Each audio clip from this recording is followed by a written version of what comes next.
Game. Object 2 and 3. So, unahin natin to. Ay, pagsabayin ka na pala, para spiral to. So, unahin natin to guys. So, ang command sa spiral is helix. Makita ko lang dito. Helix.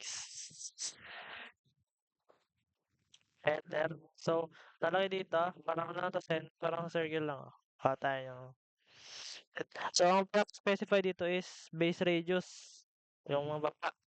Bale, ang sabi dito, bottom diameter 50. Bale, yun yung base natin. Bale, diameter di 50. Pa. So, bali top radius naman natin is 10. 10 diameter tayo yan. Di 10. Enter. Pa. So, lagyan natin dito ilang turns. Lagay dito. Balik T. Natin T para sa turns. Enter. So, ba yung sabi doon 3 turns, di ba? So, 3. Lagyan natin enter. So, bale, ang final natin dito is yung height na. So, walang natin kasi lalagyan na dito. Specify helix height. Bale, ang height natin dito is 50. Pak! Ayan na. Parehas na, di ba? So, dodoblin ko muna to kasi papakita ako. Control C, Control V. Yan. So, gagawa tayo ng circle. Ang unang sabi doon is radius 5. Radius 5. Ha? Circle. Pa.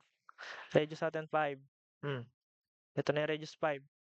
So, swift natin. Katulad na kanina. Swift. Pindot dito.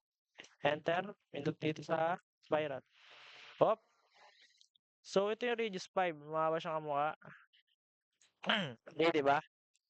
So, napagtanto na ba hindi siya radius 5? Kundi, siyang diameter 5. So, swift lang ulit natin. Enter. Yun. So, di ba? Mas naging kamukha niya. So, ito pinasa ko guys. So, next. Ito na yun. Ito na yung object 1. Yan agad. Tapos na. Ganun lang. Next naman. Object 3. So, gawin natin. So, makikita naman natin dito, mali yung information. Kasi bottom diameter 50, top diameter 10. Eh, mukhang parehas lang naman sila all throughout. So, i-iba natin ngayon yan. Okay. Tapos ang height din nito is mali din. Kasi pinigyan height nito ay 50. Pakita ko na lang. So, tayo. Helix. Hindi ko napapakita yung yung magkaibang base pati top diameter. Obvious naman. So, ginaginaw dyan, diameter natin is 50. Pak. Diameter 50. Top radius natin is 50 din. Okay. So, yan na. So, next natin is ilang turns. So, nakita ko doon turns 10. So, T. 10 turns yan. Gawin muna natin yung 50 na height na sinabi. 50 na height na sinabi. 50 na height. Kita naman natin. Hindi siya mukha. Kasi ito maliit. Ito matangkad. Ito matangkad.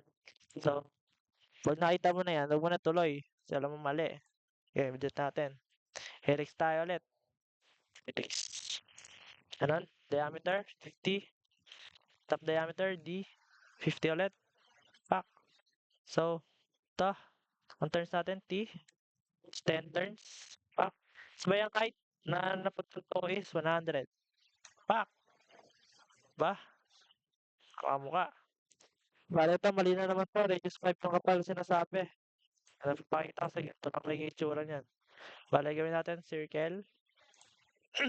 Diameter 5. Yan. Sabay sweep. Para matapos na. Enter. Click dito. Wait lang natin. Hack. So, yun na siya, guys. Object 3. Check nyo na lang. Ba, hindi pa kayo satisfied sa kapal, ba, may ninipis pa yung gusto mangyari. Ganyan na lang. Basta ganun lang yun, procedure. Peace.